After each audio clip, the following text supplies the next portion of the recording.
Hi everyone, welcome to my channel. ఎలా ఉన్నారండి? అందరూ బాగున్నారా? ఈ వీడియోలో అయితే నేను సప్త శనివారం వ్రతం అనేది ఎలా చేసుకున్నానో అనేది మీతో షేర్ చేసుకుందామని అనుకుంటున్నానండి. పొద్దున్న అయితే నాకు ఈ వ్రతం అవ్వదు. పిల్లలు స్కూల్కి వెళ్ళాక, మా వారు ఆఫీస్కి వెళ్ళాక నేను స్టార్ట్ చేస్తాను.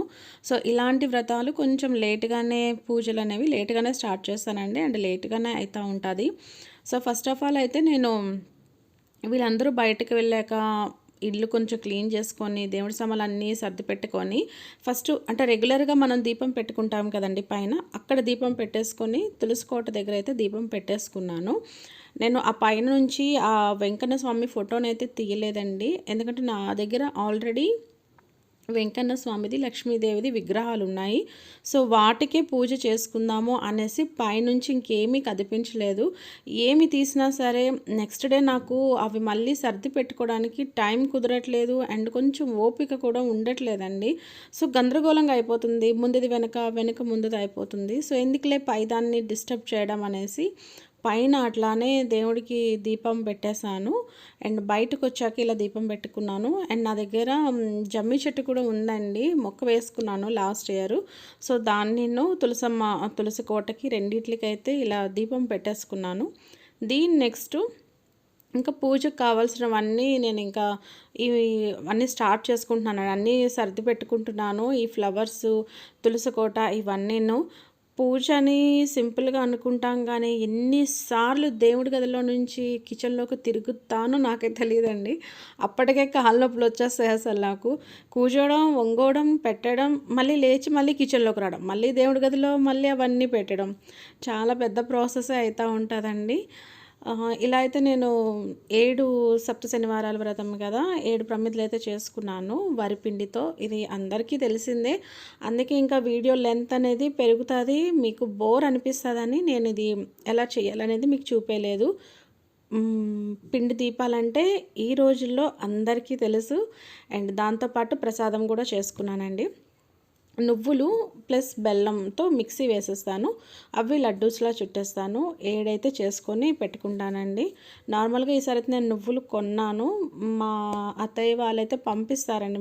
మా బావగారు వాళ్ళు మాకు కొంచెం నువ్వులు పండుతాయి. అందుకే ఇవి కొంచెం చాలా వైట్గా కనిపిస్తున్నాయి. నేను ఊరు నుంచి తెచ్చుకునేవి అయితే కొంచెం బ్రౌనిష్గా అయితే కనిపిస్తాయండి. ఇంకా అటు ఇటు అటు అన్నీ తీసుకొని అన్నీ సర్ది పెట్టుకుంటూ ఉంటున్నాను. నెక్స్ట్ ఇవన్నీ అయిపోయాక ఇంకా ప్రశాంతంగా పూజ చేసుకుందామని అనుకొని అన్నీ అక్కడ పెట్టేస్తున్నానండి. యాక్చువల్గా ఈ పూజ అనేది నాది 3rd ఇయర్ అండి. నేను కంటిన్యూస్గా చేసుకుంటున్నాను. నేను అంటే హౌస్ కొనుక్కున్నాక first year, second year and ఇది 3rd ఇయర్. సప్త శనివారాల వ్రతం అండ్ 16 సోమవారాల వ్రతం అండి. కంటిన్యూస్గా 3 ఇయర్ కంటిన్యూస్గా చేసేసి ఇంకా ఆపేదామని అనుకుంటున్నాను. ఎందుకంటే ఎవ్రీ ఇయర్ చేసుకోవాలంటే కొంచెం ఓపిక ఉండాలి కదా. నార్మల్గానే మనం సాటర్డేలు, మండేలు నార్మల్గానే పూజలు అయితే పెట్టుకుంటాం కదా. ఇలా వ్రతాలు అయితే ఇంకా చెయ్యలేమండి. ఇంకా ఇంట్లో పనులు కూడా పెరుగుతూ ఉంటాయి, మనకు కూడా ఓపిక తగ్గుతూ ఉంటుంది కదా. అందుకని కంటిన్యూస్గా ఒక 3 ఇయర్స్ అయితే అనుకున్నాను. అండ్ దేవుడు కూడా నాకు అట్లనే అనుగ్రహించాడు. సో ఫస్ట్ ఇయర్ నేను పూజ చేసేటప్పుడు అయితే కొంచెం ఫైనాన్షియల్ ప్రాబ్లమ్స్ ఇవన్నీ ఉండేవి అనేసి కొంచెం ముడుపు కట్టాను. వెంకన్న స్వామి అనుగ్రహించారు. ఇంకా అంటే అప్పులు తీరిపోయాయని కాదండి, అది పక్కన పెడితే నా పూజ ఇలా అయ్యింది. మా వారికి స్పెషల్ దర్శనం కుదిరిందండి. సో అతను వెళ్ళేటప్పుడు అతనితో ఆ ముడుపు ఇచ్చేసాను. ఆయన అది తిరుపతిలో హుండీలో వేస్తారు. నాకైతే వెళ్ళడం కుదరలేదు. ఫస్ట్ ఇయర్ అయితే ఆయన వెళ్ళారు తిరుపతి, నడుచుకొని వెళ్ళారండి. నా మెట్ల వైపు నడుచుకొని వెళ్ళారు. సెకండ్ ఇయర్ పూజ అయ్యింది అనేటప్పటికి ఫ్యామిలీతో సహా వెళ్ళామండి తిరుపతి. అంటే తిరుపతి అయితే మేము ఎప్పటి నుంచో అనుకుంటున్నాం వెళ్ళాలి అని. సో ఎట్లానో పూజ అయిపోయాక వెళ్దాంలే అనేసి అనుకున్నాము. సెకండ్ టైం అయితే నేను ఏం ముడుపు కట్టలేదు. ఈసారి కూడా ముడుపు కట్టలేదండి. ఎందుకంటే మనకి ఎంతవరకు కావాలో అంతవరకు అడిగితే చాలు, అంతకు మించి అయితే మనం ఇంకా అడిగేయకూడదు. మిగతాదంటారా ఇంకా అది ఆ భగవంతుడి ఇష్టం అండి. ఏమి ఇవ్వాలో ఏమి ఇవ్వకూడదు అంతా తెలుసు కదా. అందుకే నేను ఎక్కువ ఏమీ అడిగాను దేవుడిని, కొద్దిగా మాత్రమే అడుగుతూ ఉంటాను. సో సెకండ్ ఇయర్ ఏమైందంటే అక్కడికి వెళ్ళాక మాకు సడన్‌గా ఈ మధ్యన ఒకటి పెట్టారు కదండీ! లాటరీ తీస్తున్నారు మనకి స్పెషల్ దర్శనానికి అనేసి. సో, అలాంటి దర్శనం అయితే మాకు నిజ రూప దర్శనం అయితే కలిగింది. అక్కడికి వెళ్ళాక లాటరీ వేస్తే సడన్‌గా మాకు ఆ దర్శనం వచ్చింది. మేమైతే షాక్ అసలు. మాకు రాదు అని డిసైడ్ అయిపోయాం మేము. ఎందుకంటే కొన్ని 1000 మెంబర్స్ అంటే వేల మీద వేస్తారు కదండీ! సో, ఆళ్ళందరిలో మాకు రావడం అని అంటే ఆహా! అనుకున్నాను ఇంకా. చూడాలి ఇంకా ఈ ఇయరు ఏం దర్శనం అయితదో ఏందో అనేది చూడాలి. సో, ఫస్ట్ ఆఫ్ ఆల్ అయితే ఇట్లా చేసుకున్నానండి. నాకు నార్మల్‌గా ఇలాంటి పూజలు ఎర్లీ మార్నింగ్ చేసుకోవాలని ఉంటాది. బట్ పిల్లల్ని వీళ్ళందరినీ ఇబ్బంది పెట్టేసి నేను పొద్దున్న తెల్లారింటికి లేచేసి చేసేయాలనంటే చాలా కష్టమండి. నేను పూజ స్టార్ట్ చేసేటప్పటికి 9:30-10 అయిపోయిందండి. కానీ ఇంకా దీనికి మించి ఇంకా పరిగెత్తేసి చేసేయాలి అనంటే నా వల్ల కాదు ఇంకా. ఇంకా దీనికి మించి ఫాస్ట్‌గా అయితే నేను చేయలేను. ఇంకా ఎర్లీ మార్నింగ్ అయితే నేను చేసుకోలేనండి. మేబీ పిల్లలకి స్కూల్స్ లేకపోతే నేను చేయగలను. ఎందుకంటే 5:00 లేస్తేనే నాకు 9:30కి, 10కి పూజ చేయడం అనేది కుదురుతది. ఇంకా 5 కన్నా ముందు అనంటే అది ఇంకా కుదరని పనండి. నేను సిక్ అయితాను కంప్లీట్‌గా. నేనైతే ఇంకా ఒంట్లో బాగోదు ఇంకా. ఎందుకంటే నైట్ లేట్ అయితది పడుకునేటప్పటికి. పొద్దున్న ఎర్లీగా లేవాలి అనంటే చాలా కష్టమండి. నాకు కుదరదు. సో, నేను ఈ పూజ అయితే లాస్ట్ సాటర్‌డేనే స్టార్ట్ చేద్దాం అనుకున్నాను. ఎందుకంటే ఆ రోజు ఏకాదశి పడింది. ఏంటో మరి స్వామివారు నన్ను అనుగ్రహించలేదు. బాగా ఒంట్లో బాలేదండి. అస్సలు ఒంట్లో బాలేదు. అప్పటికి మొండిగా చేసేద్దాం అనుకున్నాను కానీ ఇంకా చేయలేకపోయాను. అంటే ఇంక నాకు తెలుస్తుంది కదా! నా బాడీ సిట్యుయేషన్ ఏంటో అనేది. నేనింక లేవలేను, చెయ్యలేను అని అనుకున్నాను. సరేలే అంటే కొంచెం ఒక నిమిషం అయితే బాధపడ్డాను. మళ్ళీ అనుకున్నాను సర్లే దేవుడు ఏం చేసినా మనకి పాజిటివ్‌గానే ఉంటుంది కదా! ప్రతిదానికి నెగెటివ్‌గా తీసుకొని బాధపడితే ఏమొస్తది? ఏమీ రాదు కదా! అనేసి ఇంకా దండం పెట్టుకొని అయితే ఊరుకున్నానండి. సో, అందుకని ఈ సాటర్‌డే నుంచయితే స్టార్ట్ చేసేసాను. ఇంకా 7 సాటర్‌డే అంటే ఇది అయిపోయింది కదా! ఇంకో 7 సాటర్‌డే అంటే 7 సాటర్‌డేస్ చేసేసి ఒకటి వడ్డీగా చేసుకుంటాము గదా! సో, అట్లానే చేసుకున్నాను.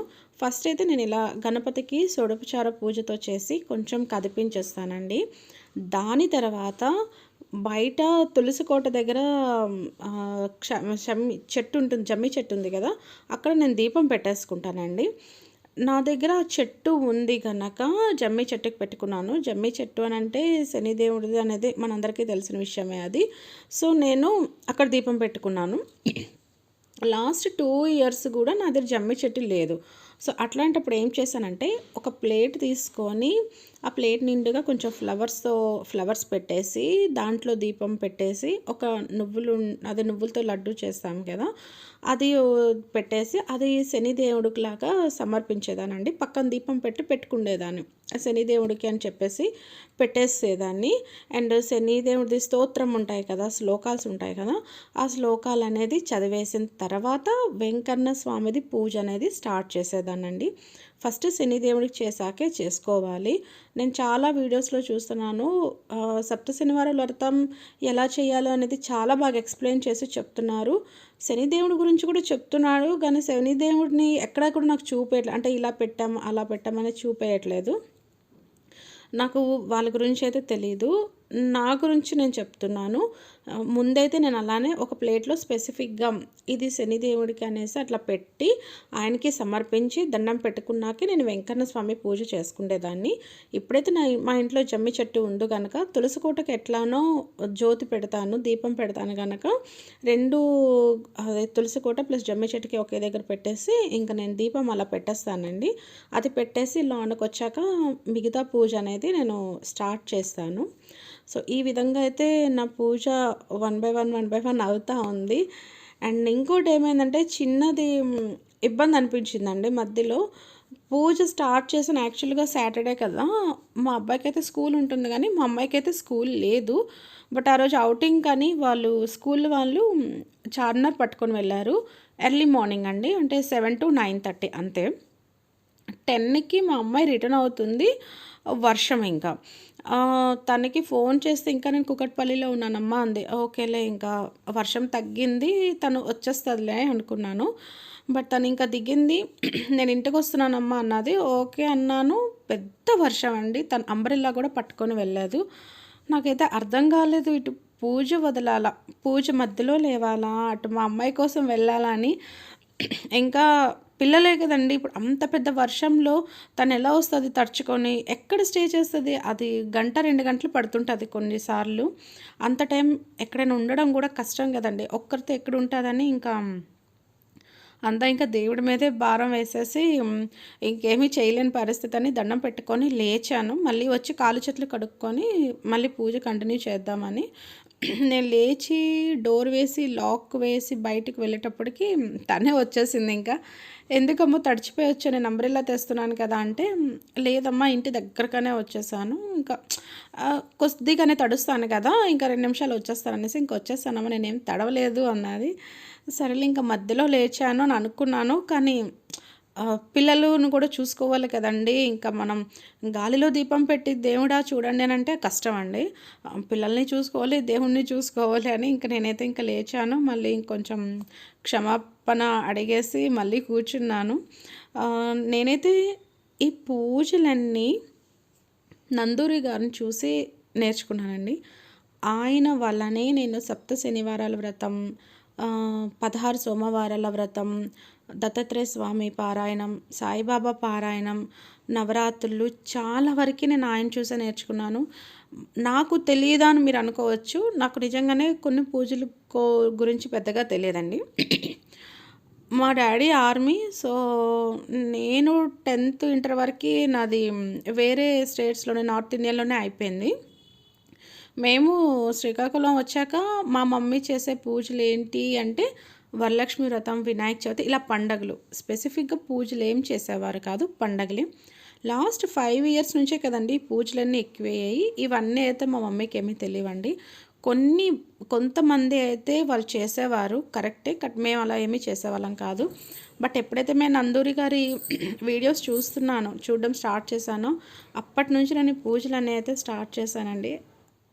చెప్పాలంటే ఆయనకి నేను రుణపడి ఉండిపోయానని అనిపిస్తూ ఉంటుంది. ఆయన చాలా చక్కగా చెప్తారు. ఇంకా నేను అతను చెప్పే విధంగానే నేను చేసుకుంటాను. అంటే నాకు కుదిరినవి చేస్తాను, కుదరనివి ఇంకా స్కిప్ చేసేస్తానండి. అలా పూజ అంతా అయిపోయాక కొంచెం ఇంట్లో ఫ్లవర్స్ ఉండేవి.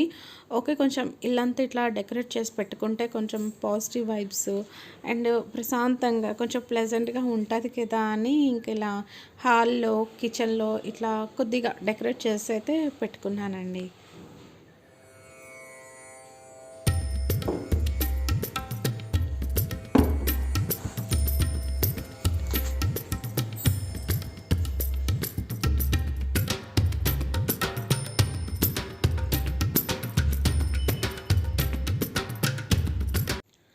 ఇదంతా అయిపోయాక మళ్ళీ ఈవినింగ్ నేను పిండి దీపాలన్నీ తీసేసి పక్కన పెట్టేసి కొంచెం నీట్గా చేసేసి మళ్ళీ వేరేగా మళ్ళీ వెలిగించుకుంటానండి, దీపాలు పెట్టుకుంటాను. కానీ దేవుడిని అయితే కదపను. నేను సండే మార్నింగ్ మళ్ళీ హారతి ఇచ్చి కదుపుతానండి.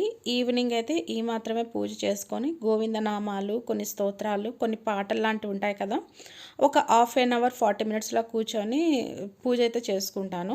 ఇల్లంతా కొంచెం ధూపం వేసుకుంటాను. ఎందుకంటే పొద్దున్న ఇవన్నీ చేయాలి అని అంటే, పొద్దున్న ధూపం వేయాలంటే మరి 11 అయిపోతుందండి. ఆ టైంకి ధూపం ఏంటి చెప్పండి, నాకు ఎందుకో అని ఇదిగా అనిపించదు. సో ఈవినింగ్ అయితే ధూపం వేసుకుంటాను, మంచిగా అనిపిస్తుంది నాకు. సో ఈవినింగ్ అయ్యాక ఇలా అయితే పూజ పెట్టుకుంటానండి. ఐ హోప్ మీ అందరికీ ఈ వీడియో నచ్చుంటుంది. నచ్చుంటే మాత్రం లైక్ చేయండి, షేర్ చేయండి అండ్ సబ్స్క్రైబ్ చేసుకోండి. Thank you very much for watching my video.